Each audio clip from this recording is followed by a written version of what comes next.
All right, folks. Let's get something straight here.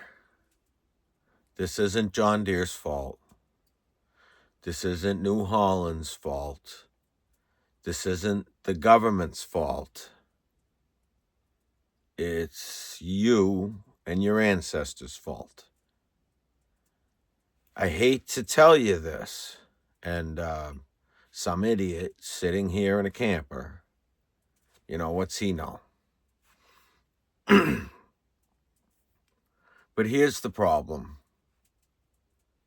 Americans have been avoiding personal responsibility for their actions for longer than anybody watching this video has been alive.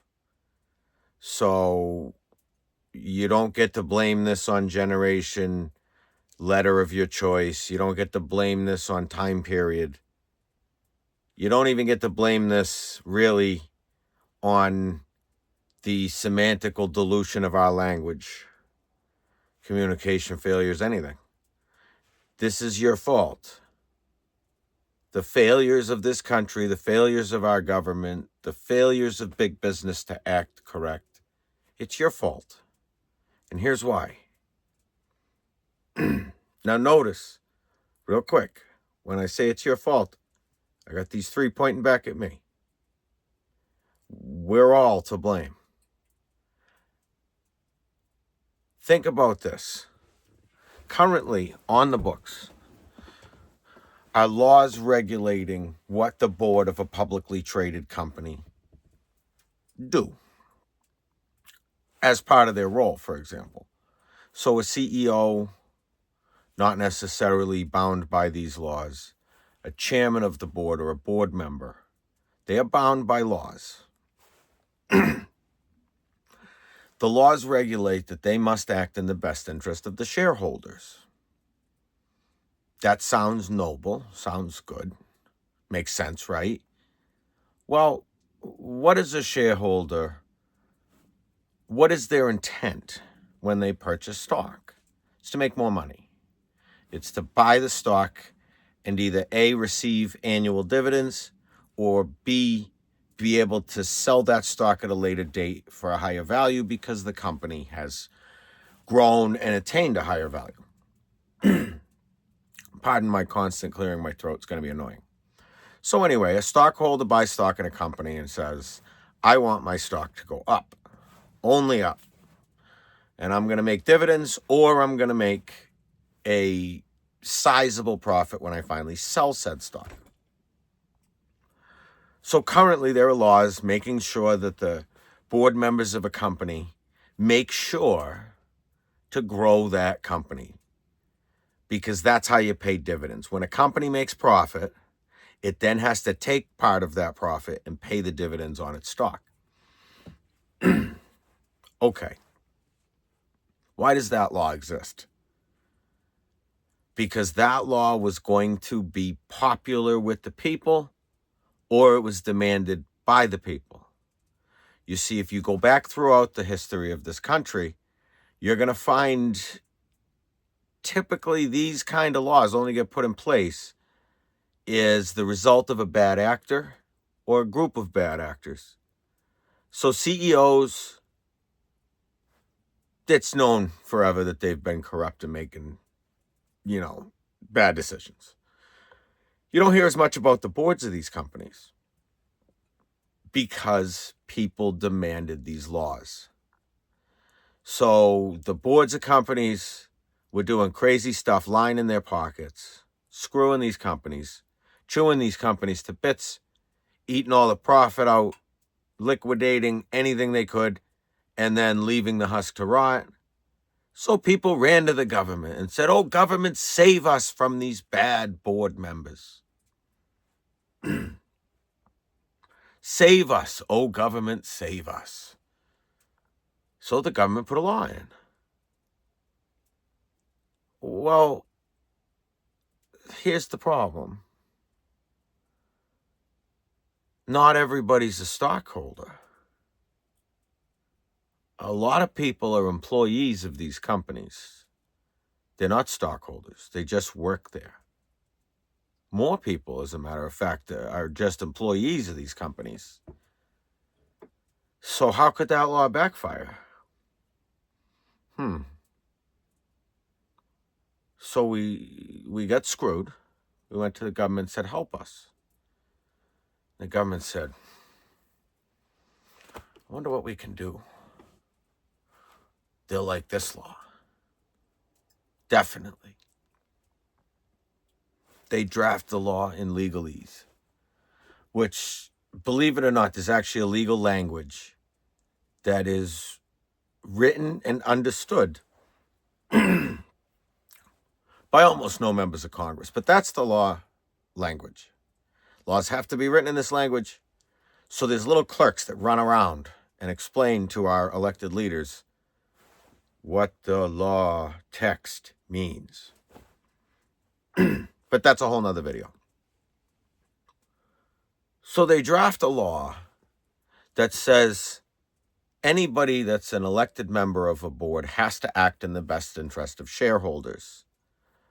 Well, you see,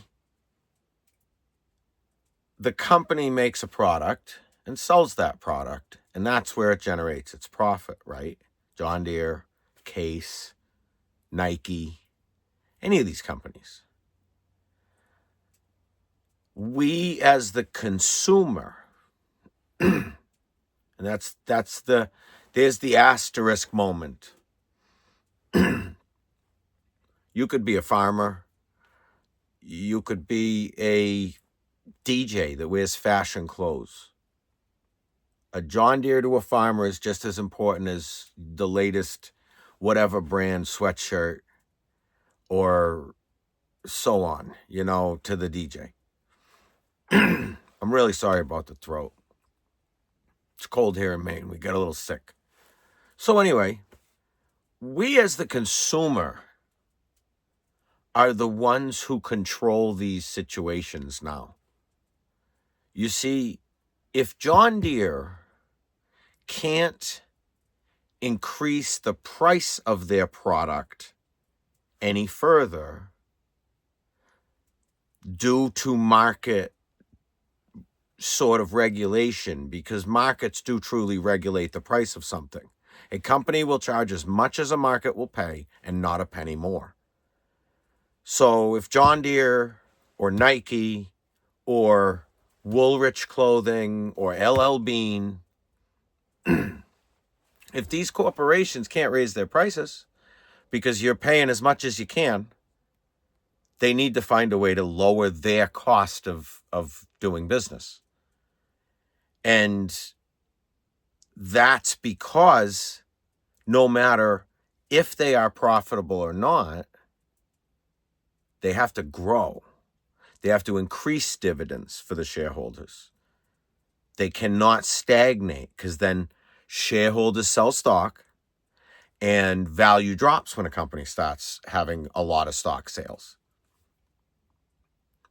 So whose fault is it? Well, John Deere is going to follow the law. Their board is going to say, okay, we've got to make these stockholders money. We charge X for a piece of equipment.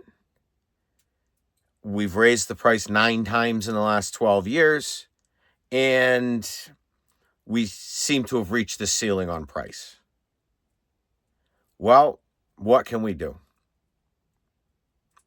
The minimum union laborer in America costs the company $75 an hour. No, that laborer don't make $75 an hour. But the cost to the company ends up being that, due to benefits, paid time off, all of those things factor in to the cost per hour for an employee. So a farmer can only pay so much for a combine. A DJ can only pay so much for a brand new pair of shoes. $1,000 Nikes are going to have a very, very limited audience, which they do. Occasionally they'll drop a shoe like that. 1,000 pairs, they sell out. If they made 1 million pairs of $1,000 Nikes, there'd be 999,900 probably sitting around. So you got the law, tells the board, make more money for the stockholders, increase dividends. You've got machines or tangible goods that can only sell for so much in this market, they must reduce the cost. Their costs are not fixed. Global economy, folks. We can ship a 10,000 pound milling machine from China to America. We can ship a 100,000 pound excavator from China to America. And it can be competitively priced. So shipping's not a issue. So Mexico, could be Finland, could be anywhere. It's irrelevant. A company can only charge so much for a product. And because in the past, rather than taking personal responsibility for making poor choices, like investing in the wrong company, which their board then went off and stole all our money. Instead of taking personal responsibility, we ran to the government. And we said, Uncle Sam, look what they did to us. Save us. Nobody thinks those board members that screwed you in the long run, in the 50s, 60s, 70s, whatever it was, don't you think they knew the politicians? Don't you think they all hang out in the same clubs? The government isn't going to put a law into place that's going to benefit you. Period. I'm not going to repeat the famous quote, but seriously, the citizen who spends the money controls the economy. It's why it's such an easy trick to artificially blow up the economy. You send everybody $1,000 check, they instantly spend it. Weird. Nobody saves it. It's free money. Instead of buying a John Deere, buy something else. Instead of buying an LL Bean backpack that used to be made in America and is now made overseas, buy something else. You speak with your money. If the profit of a company decreases due to its offshoring of products, it will repatriate its production to this country. These companies have to grow. They have to sell more equipment. Otherwise, these board members get replaced left and right. Bing, bang, boom, new election, chairman's out, well, CEOs, bang, they lose their jobs. These guys disappear like a fart in the wind. If John Deere keeps selling machines, they're going to keep offshoring.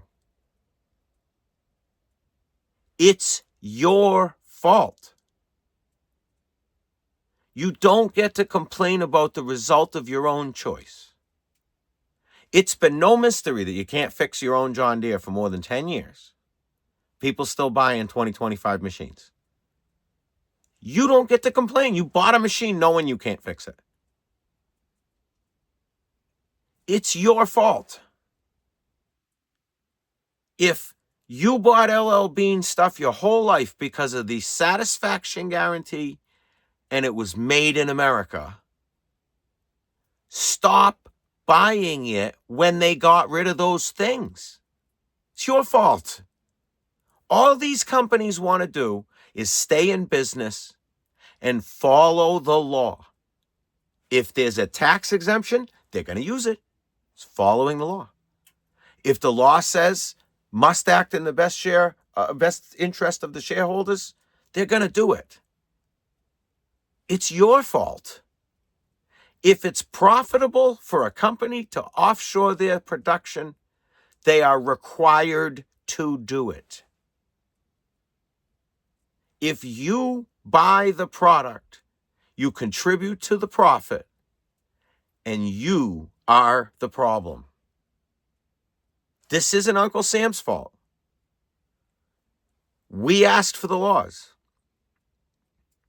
This isn't the CEOs or the boards or the chairman of the board's fault.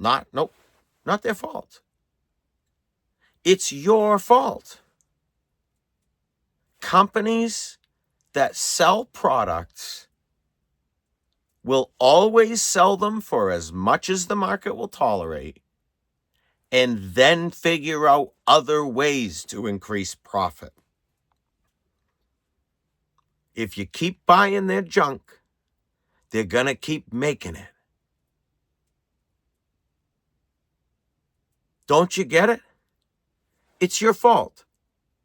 If you buy a different piece of equipment, or if you buy a different backpack, or if you buy a wool sweater from somebody else, you speak with your money. These companies function on one metric: growth. What's the number one representative of growth? Increased profit. We're making more money. Yeah, widgets only sell for X. But man, we were able to drop the cost of widgets so low, they're basically free. Our stockholders are gonna be chuffed. They thought widgets were done, But no. We followed the law. The law said we had to grow for our stockholders. It only took 28,000 American layoffs. But, by golly, we found a way. And it's all within the law. Our stockholders are happy. We've grown. Our market, it's served. Job well done, right? Oh, those thousands and thousands and thousands of jobs? Yeah, we just don't look over there. I didn't live in Kentucky anyway. I live in the Hamptons in New York. It's your fault. Where does the government get their money? Taxes and tariffs. Where does John Deere get their money? By selling machinery. And if they sell enough, maybe fixing some of it. But seriously, John Deere, Case, even Ford, Chevy, Chrysler, so many companies, LL Bean, Levi's, they didn't do this stuff because they're evil. There's no CEO, there's no chairman of the board sitting up there going, man, I hate people. And I just want to ruin as many plebeian lives as I can. I just hate them. I'm a chairman of a board, and humans are scum. Nope. It ain't like that. I know CEOs. I know a couple of people that are on boards. They're all normal human beings outside of their job. The law tells them what to do because we asked for the law as Americans. Every time you give the government an opportunity to write a new law, you're giving them a chance to put a little something in there for them and their friends. Every new law is a chance for a politician to screw you because you don't speak the same language they do. The only language that you speak, that CEOs speak, and that politicians speak is money. If you buy products from companies, they will continue to do business the whatever way they're doing, and they will continue to head in whatever direction they're heading. You can only affect the heading of a company by choosing if you purchase their crap. It's not the government's fault. It's not John Deere's fault. It's your fault. This is your fault, and only you can make the choices to make it better. Yeah, I'm just an idiot in a trailer. Good fucking luck.